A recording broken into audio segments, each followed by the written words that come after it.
Good afternoon or good evening, and welcome to our first GCLR web seminar for 2013-2014 featuring Dr. Hilary Janks. Welcome back to GCLR web. We welcome back our GCLR web participants who have joined us across the past 3 years. And for those of you joining us for the first time, welcome, and we're glad you're here with us tonight. Your moderators for this evening are Dr. Peggy Albers and Dr. Dennis Odo, professors of language and literacy at Georgia State University in Atlanta, Georgia, and Danielle Hilaspi and me, Christy Pace. We are both language and literacy doctoral students at Georgia State University. We're also joined by our GCLR research team, David Brown, Tuba Ongai Crowder, Aram Cho, Jihai Shin, Sarah Turnbull, and Jin Jun, all doctoral students at Georgia State University. Global Conversations in Literacy Research consists of online interactive web seminars with the intent to circulate cutting-edge research in the fields of literacy and language arts. GCLR, as a research project, seeks volunteers for our study of critical literacy, professional development in online spaces. If you are willing to participate in a brief interview, please type your email address into the chat area, and a research team member will contact you within a few days to schedule an appointment. We also invite you to take our survey. The link is on our GCLR website. The data collected will provide important information for understanding our research regarding web seminars and their impact on international literacy discussions. During tonight's web seminar, if you have any comments or questions, please type them into the chat box. Dr. Odo will monitor that area, and Dr. Janks will address these at the end of her presentation. We would love to know from where you are participating in tonight's webinar. So please use the star tool located to the immediate left of this slide and click your location on the map. If you're having trouble locating the star tool, a picture of it is located at the bottom of this slide.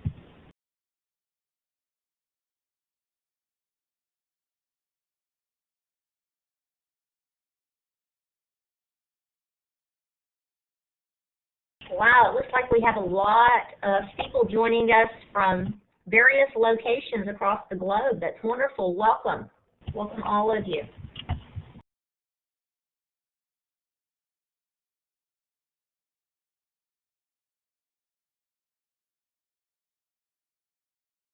Tonight's seminar features Dr. Hilary Janks and her work in critical classroom literacy. Theoretically grounded in social theory and classroom practice, Dr. Janks presents critical literacy as a socio-cultural orientation that takes seriously the relationship between language and power. Dr. Janks is known for improving the quality of language and literacy education in poorly resourced schools in South Africa and other multilingual contexts. Currently, Dr. Janks is a professor at the University of Witwatersrand, Johannesburg, South Africa, where she instructs courses in new literacies, systematic functional linguistics, and literacies and research methods. Her most recent book is Doing Critical Literacy, Texts and Activities for Students and Teachers. She is also well known for her book entitled Literacy and Power and numerous scholarly publications.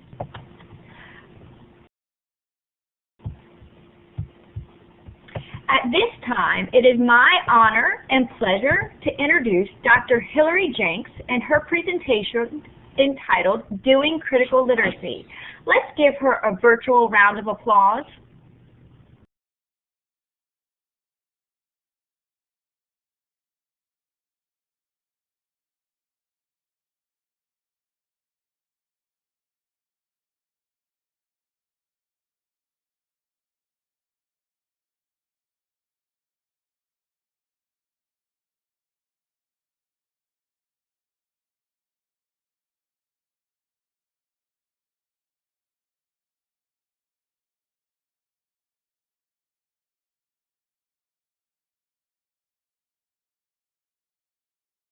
Hello, everybody. Thank you for joining us tonight.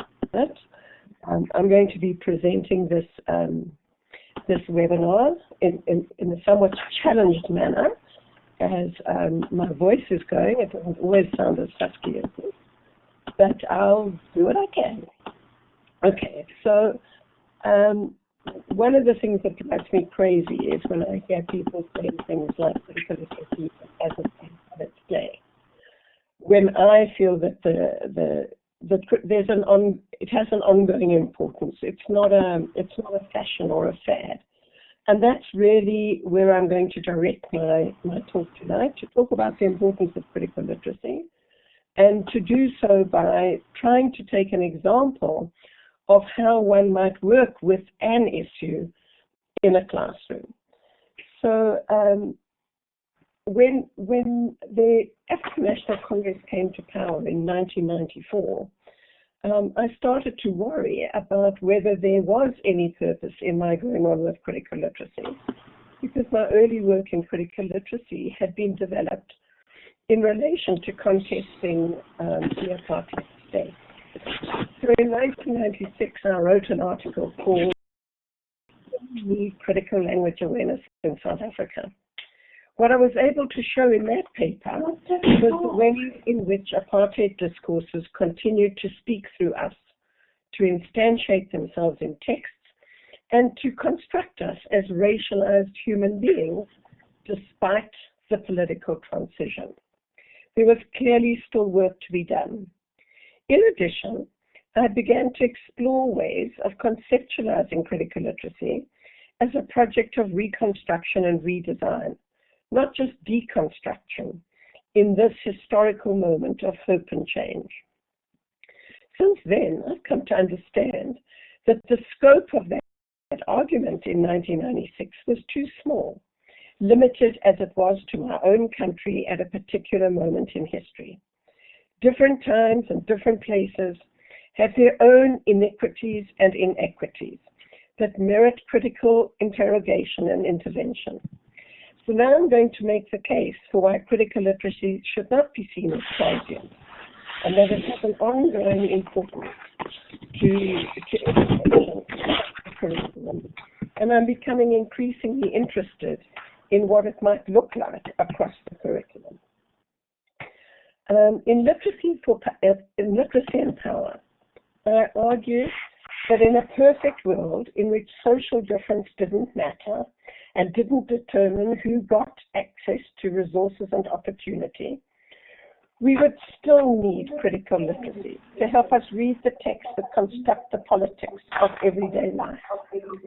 In the actual world where a boy sells one of his kidneys for an iPad, where adult men rape babies, where rebel fighters in Syria post on YouTube a video of them cannibalizing the body of an enemy soldier, where imprisonments without trial and torture are condoned, where children are molested by people they trust, where millions of people do not have access to drinking water or sanitation. The list is endless. It seems to me that it is even more important that education enables young people to read both the word and the world critically, as Paulo Freire taught us some time ago.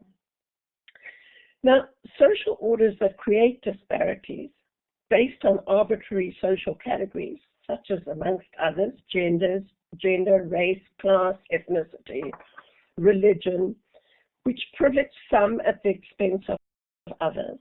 These social orders don't just happen. They are not predetermined. We produce them collectively and individually by our actions and by our failures to act. So a critical approach to education helps us to name and interrogate our practices in order to change them. Critical literacy education focuses specifically on the role of language as a social practice and examines the role played by text and discourse in maintaining and transforming these orders. the understanding and awareness that each of us, the understanding and awareness that this understanding and awareness opens up, there was a little nervous flutter, opens up possibilities, however small, for us to engage in social action. And people like Jerry Harsty, Vivian Vasquez, Barbara Comer, a number of people working in critical literacy, don't just stop with deconstructing existing practices, but move into thinking about how these may be redesigned or changed. In an earlier article, I used the butterfly effect as a metaphor for how our actions here, wherever our here is, can have effects elsewhere. And I think we need to think about the consequences of our actions as they ripple out in relation to other people. So these social orders that privilege some come at the expense of others. And we need to think very carefully about our own actions and what we can do to transform the way in which we live our own lives. So I developed a model for critical literacy education that argues that critical literacy works with 4 orientations to the world, not just language and power, but that discourse and language is really important because it constructs us as the kinds of people that we are. And so we need to think about the intersection between literacy, identity, power, difference. And I'm going to frame this in terms of a distinction that I've made between small p and big P politics.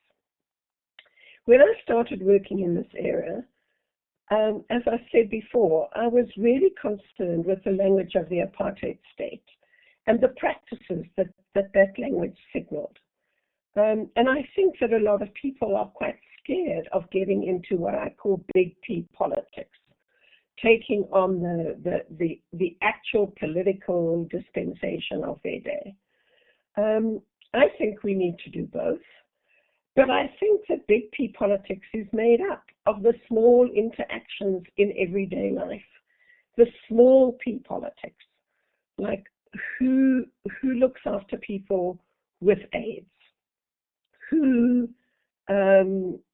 takes out the garbage, who decides on recycling materials.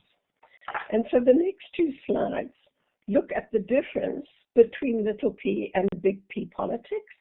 On the right-hand side here of the slide, I've put an image of AIDS denialism, because that fundamentally set back the project of dealing with AIDS in South Africa for a long time. You know, where schools were trying to make kids aware of AIDS and how to look after people with AIDS, where kids were doing projects in school around AIDS awareness, big P politics was denying its existence. So here's an example of little p politics, where children at the school at which I was running a research project were engaged in a project of recycling.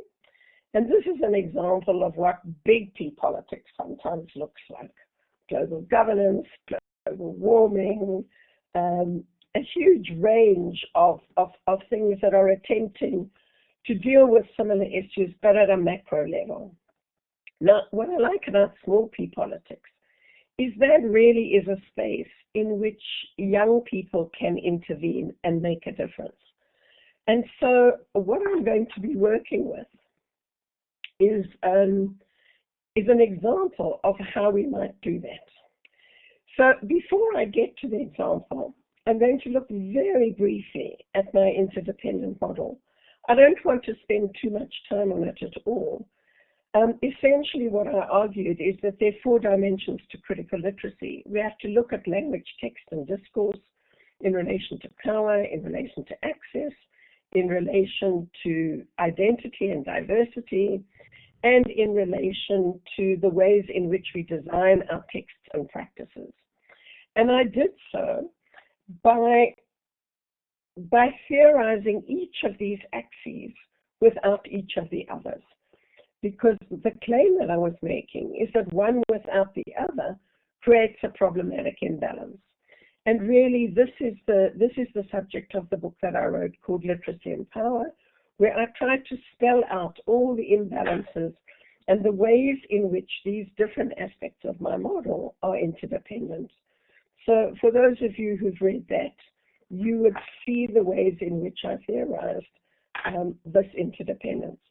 It's really interesting because my students were looking at it the other day, having read the introduction to doing critical literacy, and they found this incredibly abstract.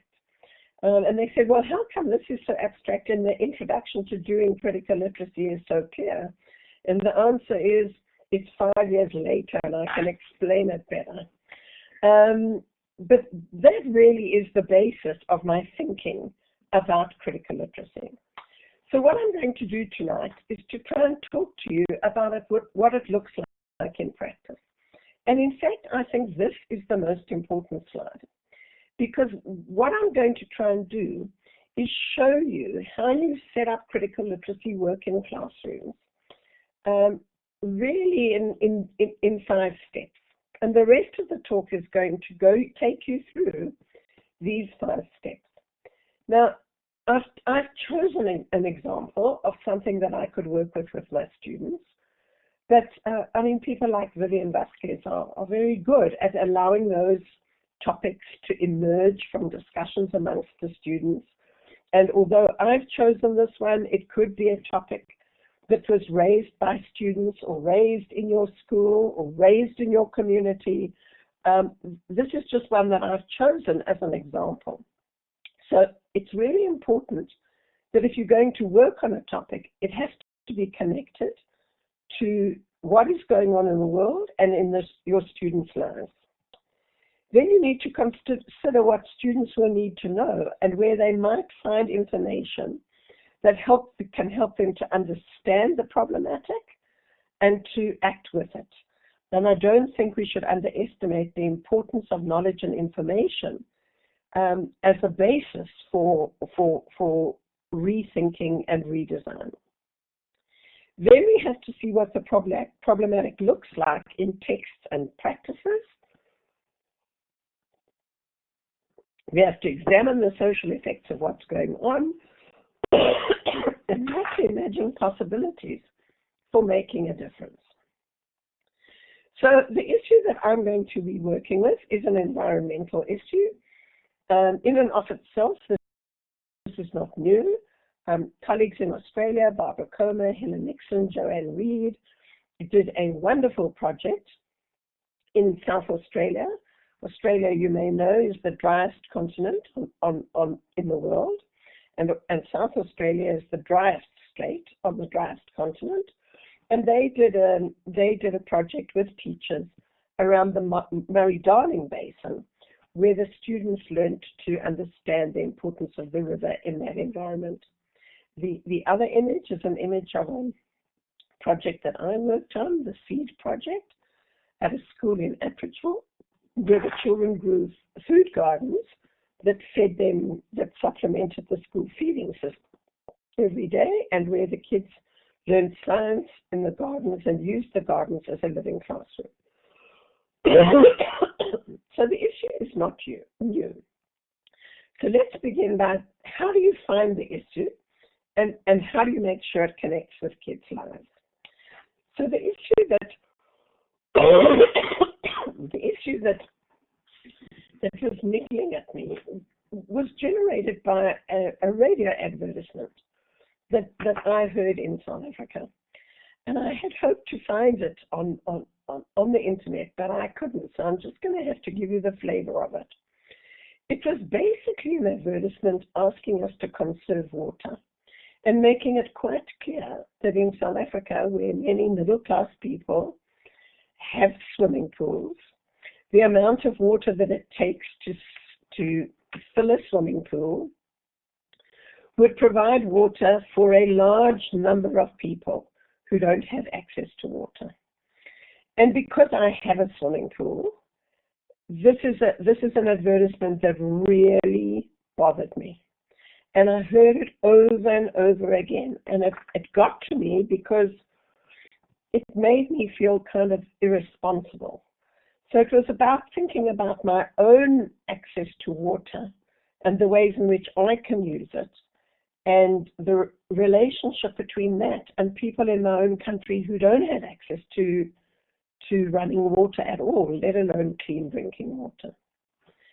So that was sort of going around in my head while I was trying to think of an issue that I might be able to connect with children's lives.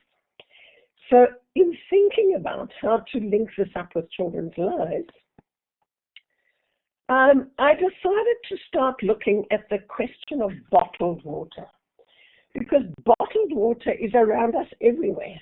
I mean, in the US, 1,500 plastic water bottles are consumed every second.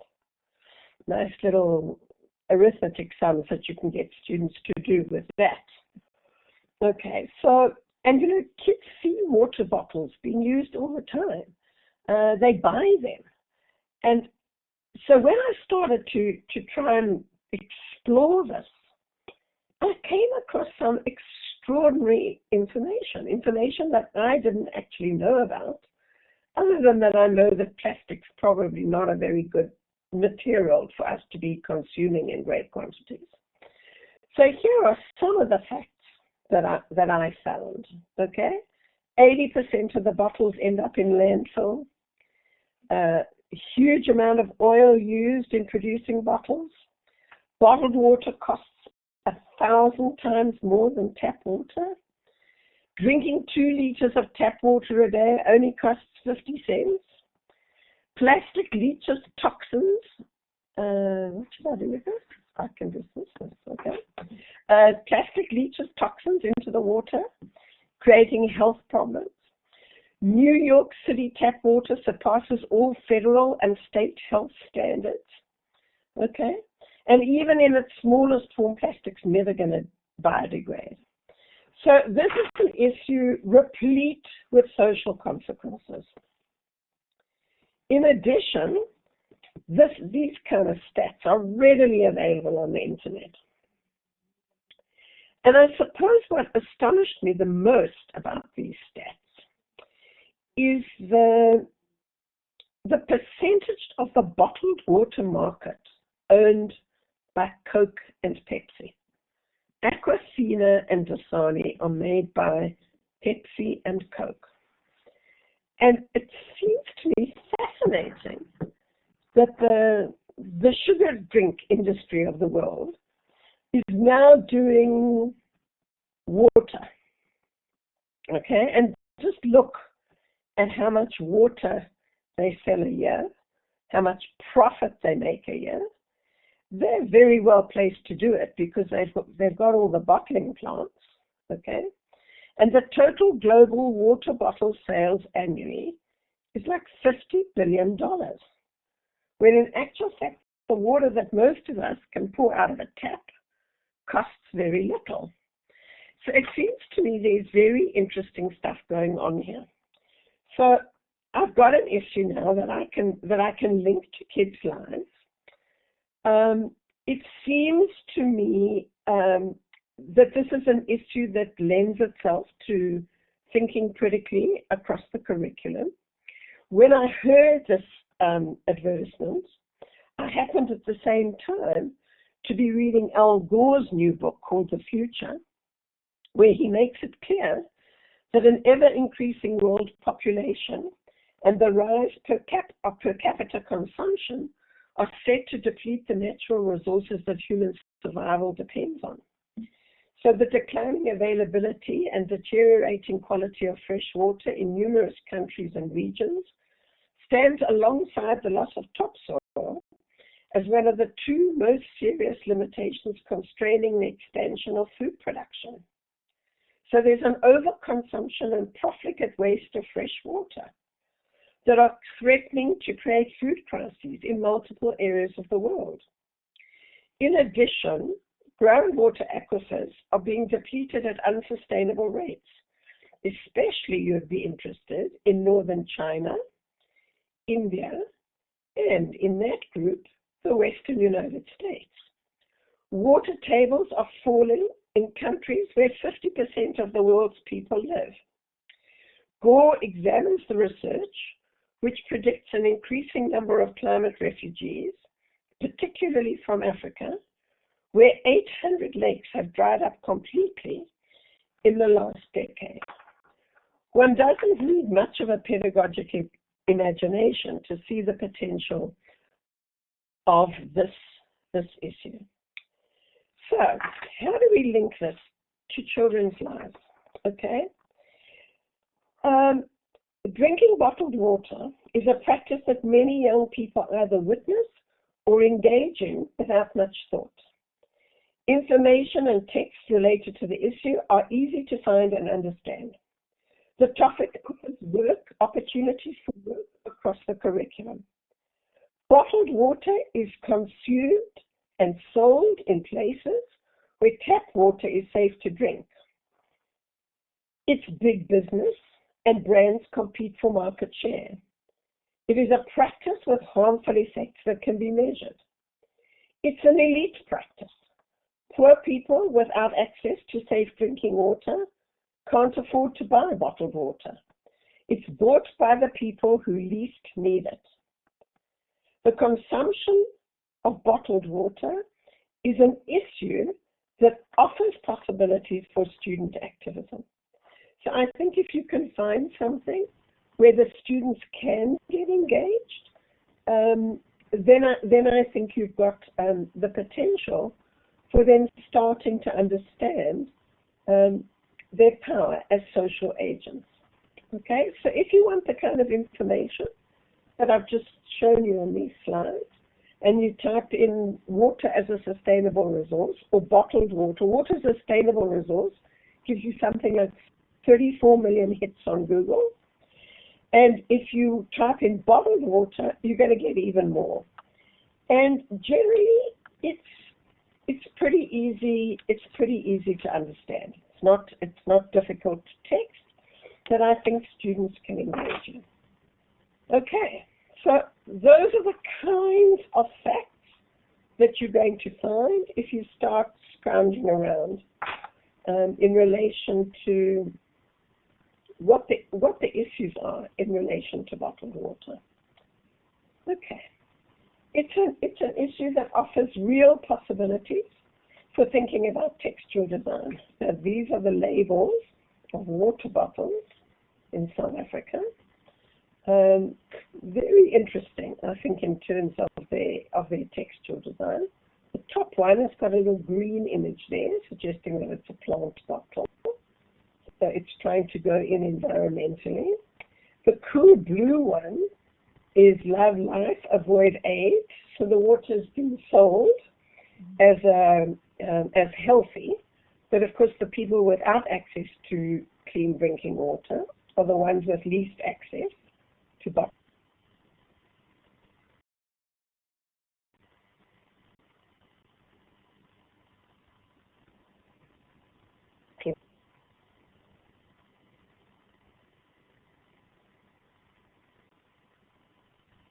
water. It's way too expensive, even if it were available. And interestingly, this advertisement code switches, and it's got some information in it in Swahili, which I think is quite strange for a water bottle in South Africa. Notice the choice of Valpre and Aquel. Why are they using French words for the water? Color is interesting. So there are lots of design issues that one can become involved in there, thinking about how these are working. But you'll notice that it's not just the main The name is what stands out, the color is what stands out, but there's a great deal of small print operating here as well. So here are some examples of water bottles. Notice the use of simple, nature, still water, prepared water. I really love this bottle of just water. It is just water, water out of the tap, still water. So it doesn't pretend to be mountain water or spring water. All the others claim to be mountain water and spring water. But notice that the design features, with Healthy Heart Foundation there, the design features are exactly the same as the design features for the fresh spring water. See the mountains there, the pure mountains. But in fact, this is just water. You can get it out of the tap. Okay? So, we've got the shape of the bottle. We've got the packaging, the colors, the fonts, the shape of the label, the position of the label, the messaging, the product information. All of that is open to analysis and deconstruction. If you have a look here, this is what the small print looks like, blown up. Okay, I love this one. The narrative's hilarious. Volprey begins its journey as rain falling over South Africa's valleys and naturally filters through the earth for 15 years to bring you world-class spring water with balanced mineral salts. Turning it into a whole narrative as we deplete our aquifers that have been filling up for 15 years. Okay. Cool positions itself differently. This is the one with the Swahili in it. Okay. Cool water under conditions forming to export international standards should have it when it's the purity of water is in doubt. Every bottle is thrice purified. Okay, so this is pushing health discourse. Aquel is doing taste and enjoyment. Notice also the sophistication in the French naming in a country where nobody speaks French. Okay, then if you have a look here, this is the really fine print. This is the mineral composition on the bottles. And this is where I think collaboration with a science teacher would be really interesting. I mean, some of them you can see on the left-hand side here that the calcium is Ca, magnesium is Mg. What they're doing there is they're giving you the scientific abbreviation for the mineral. On the other side, they're giving you only the name of the mineral. And on some of the other bottles, they give you only the scientific abbreviation. So that's the one that's least accessible. What interests me about this is typical mineral composition per milligram in a liter, but they're different. So I'm not entirely sure what makes them typical if they're different. Nor am I entirely sure how these are necessary for the body and what makes this healthy and how these different minerals affect the body. And so I think that really is an interesting possibility for joining up with a science teacher across the curriculum on this particular issue. Okay, so we've now had a look at, we're finding an issue that we think we can connect with kids' lives. That's point number one. We found a whole lot of relevant information that enables us to know that if we send the students out to do some research, they'll be able to find lots of useful information. I wouldn't give them the information that I've researched, but I would always do the research beforehand so that I had an idea of whether it's going to be viable for the students. We've talked about the various designs that are operating. I've done a little bit of deconstruction. We've thought about why the designs are the way they are. We've looked at some of the social consequences in terms of landfill, use of resources, use of oil. And now we have to think about what might we do in relation to redesign and transformation. How can we intervene in this space? Well, at the very simplest, one can redesign the label if one's doing nothing else. And this is a redesign that amuses me enormously. This is not a plastic bottle. This is a glass bottle. And you can buy it in the New Design District. And it's deeply ironic. Basically what it's telling us, that drinking this water is one of the safest things to do in the city. So it's tap water, plain unfiltered Joburg tap water is one of the safest things to do in the city. And Peggy is here, and she would have read all the warnings about what it means to live in the crime capital of South Africa. And so the least thing you have to worry about is the quality of the water that comes out of your tap. So at the same time as this is satirizing bottled water, it's also playing with our reputation, which I suppose one shouldn't boast about. Okay, so that is one redesign. There are all sorts of other things that one can do that students can think about what they want to do if they wanted to intervene in the practice, not just in the design of the bottles or in moving from plastic bottles to glass bottles. I mean, they can find out why people drink bottled water, how much bottled water they drink. They can ask them what's wrong with their tap water. They can ask them if they know the quality of the tap water. They can do all sorts of surveys and investigations. They can do a whole lot of awareness raising. They can, for instance, stop drinking bottled water. If every student we teach stops drinking bottled water and makes their families feel bad about drinking bottled water, well, then maybe we can start a mini anti-bottled water revolution. I'm of an age, which I'm sure most of you aren't. In my day, we didn't have bottled water. It's remarkable how we managed, but we did. So, what is going on here? How has this been marketed so that it becomes, is it just a fashionable thing to do? Is it a necessary thing to do? What is this that everybody's running around with their bottled water? How has it harnessed discourses of health and safety and purity, when in actual fact, the stuff that comes out of the tap in most instances is fine? How can it intervene in relation to people who don't have drinking water? And the figures are fresh access to fresh drinking water. And the numbers on that are huge. I seem to have lost that slide.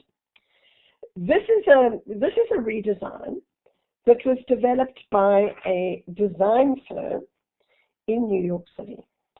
It is an art installation in one of the parks made up of 1,500 empty bottles of drinking water. And the 1,500, as you know, is symbolic, and that because that is the number of bottles of bottled water consumed in the States every second.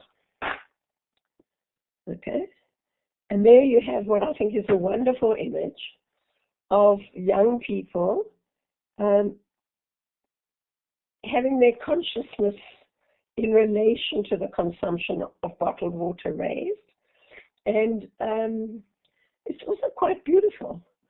So here what we've got is an art installation used to raise awareness about bottled water consumption that I could imagine young people doing in their communities or in their schools. And so in conclusion, this talk's been designed to explore an approach to literacy education that is willing to examine relations of power, particularly insofar as they determine who gets access to valuable resources, in this case water, and who is denied access. One of the ways of doing this is to read texts critically to see how they've been constructed, whose interests are served, and how they work to produce our identities. Why is it now so fashionable to run around with bottled water? An understanding of how semiotic resources have been deployed in the act of textual representation, together with an understanding of the relationship between textual representation and social practices paves the way for redesign. And if the act of redesigning enables readers to resist textual positioning and to contribute in ways, however small, however piecemeal, to creating a world that is both just and sustainable, if the creation of such a world is the abiding purpose of education, then there will be a need, an ongoing need for critical literacy. And I'm going to leave you with 2 slides, less happy than the one that you're looking at now. Well, actually, I'll come back to that one. Let's look at this slide, okay? So this is a slide from water.org, reminding us that people have to walk hours to get a sip of water. And this is a slide, a photograph by Edward Bertinsky showing bottle pollution on a beach. And so finally, if I can go back to this last slide, if you work with the model that I've developed, these are the kinds of critical questions that flow from each of the dimensions of my model. I think bottled water is just an example of the kinds of issues that we need to invite our learners and our students to be thinking about from a critical perspective. Thank you.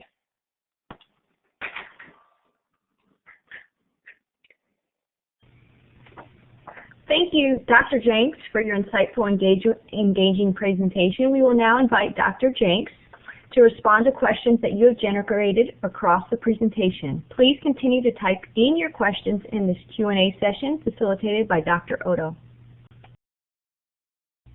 Thanks very much, Danielle. Yes, thank you so much, Dr. Janks. It was a very informative presentation. Many questions were raised throughout, so I think we have a little bit of time.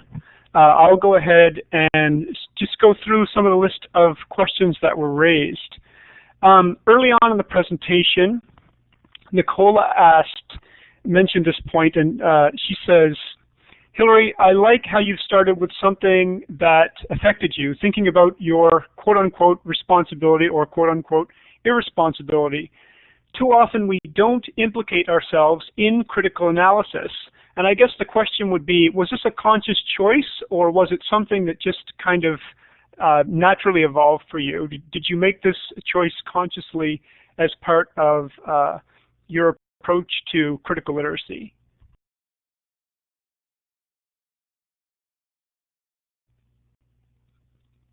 I'm sorry. Sorry, Peggy just reminded me to hit the talk button. Do you want me to deal with questions one at a time, or do you want to give me like 3 at a time? How do you want to do it? Well, actually, they generally work one at a time, but actually this one does have a follow-up question. This first one does have a follow-up question, so I'll go ahead and ask it. It's kind of related to the first one, but she says, and now this is also from Nicola, and she's asking, she's also just curious about the swimming pool. Do you in fact still have it? Right, I have the swimming pool. It is full of water. The house is being sold. Not because of the swimming pool. I wish I could say it was because of the swimming pool, but because generally the house is too big. So yes, I think it is really important that if one's going to work with critical literacy, one has to confront one's own privileges in relation to the difficulties that other people face, and one has to work out exactly what one's going to do about that. And I think that that critical literacy needs to come, for instance, with studies of whiteness and the privileges that come with being white, studies of masculinity and what it means to be a male in a male-dominated society. I think if we don't actually look at ourselves, then I don't know how we can do this kind of work. And so this issue absolutely came to me because that advertisement disturbed me profoundly. And I would hope that if one was working in classrooms, some of the stuff would be the teacher confronting some of the things that disturb her profoundly, and that the children would also learn to raise issues that bother them. I mean, as I'm saying, the issue doesn't always have to come from the teacher. And I have to tell you, I've given up drinking bottled water, and it's not easy. You actually get quite dependent on it, and you don't forget to take your bottle with you. But I'm now not drinking bottled water. So, and I don't find it hasn't been easy. So I've been trying to work out why is it so hard? So yes, I think that if as a critical literacy teacher, you're not prepared to look at your own privilege and advantage, you can't really do this kind of work. That's a great point. I think it really makes sense. I mean, it's kind of hypocritical otherwise, I would assume. So my next question for you is, this comes from Scott Ritchie, and he asks, Hilary, do you and your Aussie colleagues look at connections between bottled water and the neoliberal water privatization issues in the European Union, Bolivia, and elsewhere? I haven't looked at that, but that would be a great way to go. You know, I mean, some of the stuff is just completely on the surface in terms of the way in which markets are dictating this stuff. So no, I haven't gone down that route, but yeah, I think it's a great way to go. Right. It seems like it's a very kind of, it's like a bit like an onion. You peel off one layer, there's another there waiting for you to go a bit deeper, I guess. Yeah. I mean, I couldn't believe what I was finding on there.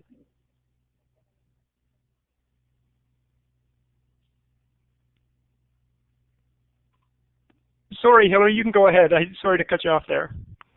No, I'm just saying that I couldn't believe the information I was finding on the internet. And I mean, the interesting thing is that I think water is going to be, we're going to have water wars in the future. Stuff's pretty bad in Africa already in relation to desertification and rivers drying up. I think you're lucky if you live in Canada. For now, I guess. So my next question comes from Michelle Klein, rather. And she asks, what's the best way, do you think, to evaluate whether one has successfully or adequately engaged in critical literacy when examining a given issue? When it's what? I'll repeat the question. What is the best way to evaluate whether one has successfully or adequately engaged in critical literacy when examining a particular issue? Well, I can tell you that I've done this work with my undergraduate students, many of whom are still coming to my classes with bottled water. Doesn't make me happy. Yeah, so, yes, they haven't engaged with it properly. It's like a topic out there that really I haven't got them to think through in relation to their own lives. I was giving it to them as I have been here, talking about how you set up a critical literacy pedagogical project. We didn't actually do the project, and it seems to not have touched the students at all. So I know when it's not working, it's sometimes harder to tell when it is working. But, maybe if 3 students have given up bottled water, that's better than nothing. Great. Okay, just a couple more questions.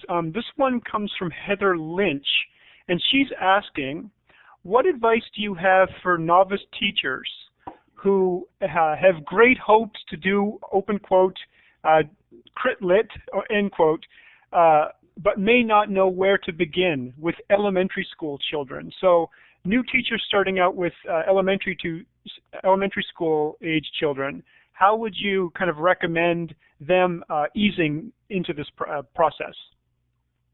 Okay.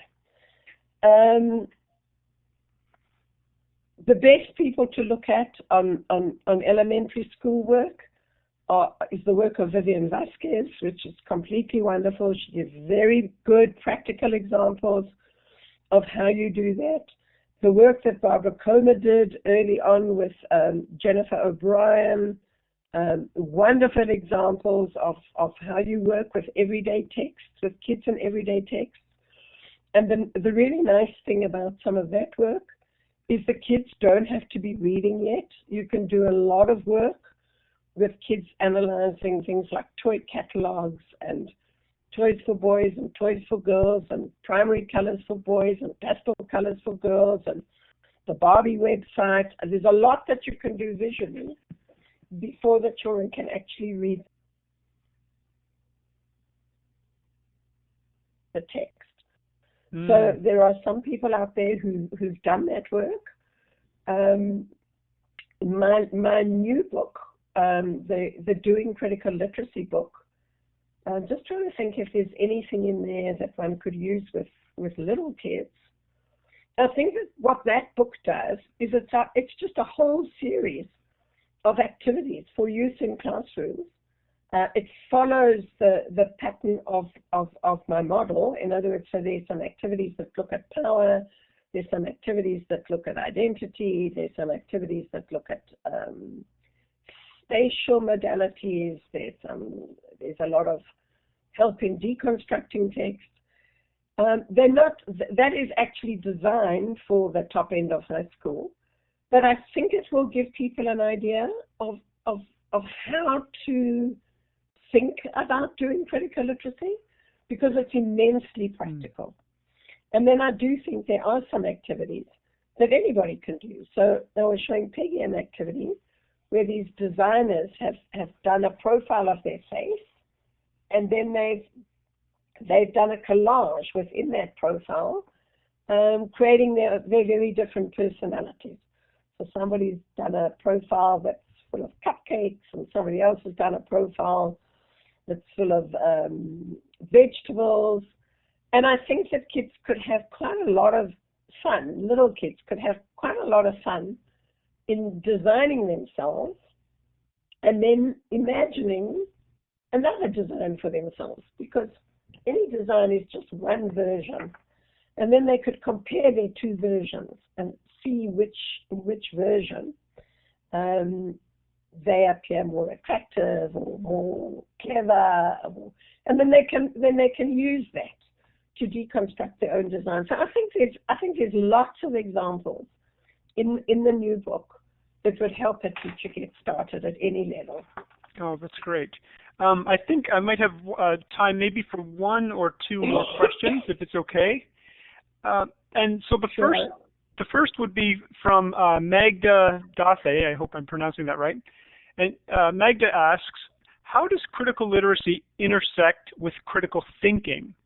Is the question. And then a follow-up question to this, also from Magda, is it appropriate to incorporate critical literacy with second language learners? Okay, those are two great questions. I always say that there are two meanings of the word critical. Alan Luke, in fact, has written a paper called Two Takes on the Critical. The two meanings of critical come out of very different academic traditions. The one comes out of the Enlightenment. You can go all the way back to Immanuel Kant, where critical refers to rational, logical argumentation, evidence, substantiation of arguments, following an argument through. And you need that for critical literacy. You need to be able to say, this is presenting a sophisticated view because. The minute you say because, it's using French names for the water, you're doing a chain of logical argument. So critical thinking and logical argument is part of critical literacy. The second meaning of critical comes out of Marxist discourse, where critical really is an examination of power, the ways in which teaching, pedagogy, language, other social practices interface with questions of power. And so you absolutely have to have that dimension if you're going to be doing critical literacy.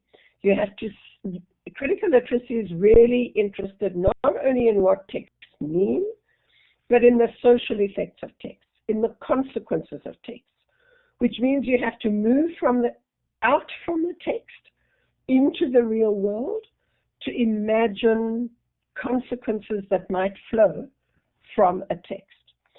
So, so yes, they're different, but you need them both for critical literacy. Then there was a question about, can you do this with second language learners? Right. In much the same way as you can use it, as you can do this with young children, you can definitely do it with second language learners. Now, some of the people who've done that really well, if you have a look at Brian Morgan's work, he actually works with the issues of people who are, here in Bonnie Norton in Canada, have done quite a lot of work with immigrants and immigrant children, many of whom are trying to learn English, which is a dominant language.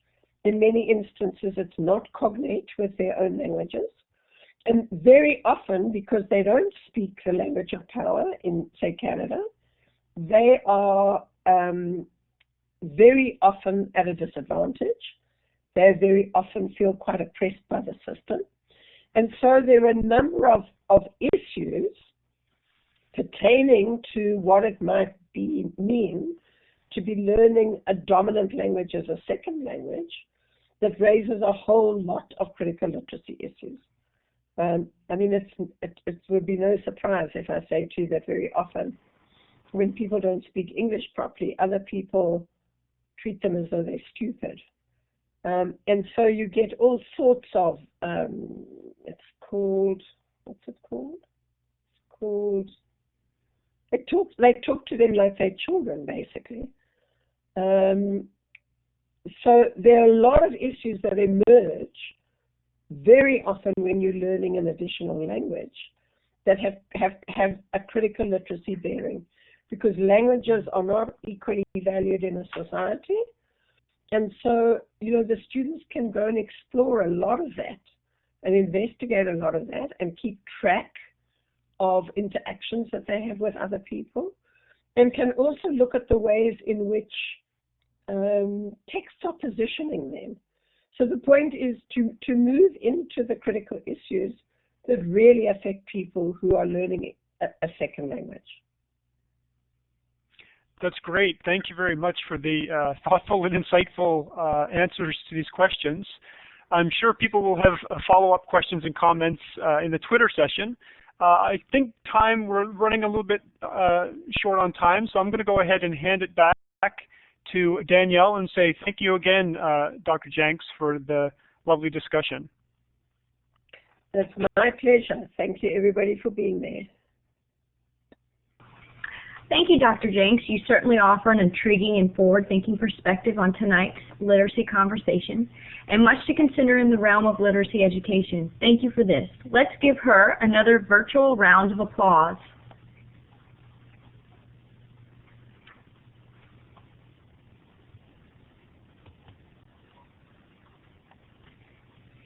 We would appreciate you taking a moment to type into the chat area one thought about this web seminar. This could be related to content or the online platform. If you could just take a moment. We would also like you to take 10 minutes to fill out the Gclr survey. The link is located on the Gclr website. Your participation enables us to understand online spaces for critical talk and discussion about literacy issues. For your convenience, we are posting the direct link in the chat area. Additionally, if you would be willing to participate in a 15 to 20-minute interview as a part of the GCLR research study, please type your name and email address into the chat area, and someone from the research team will contact you within a week to schedule an interview.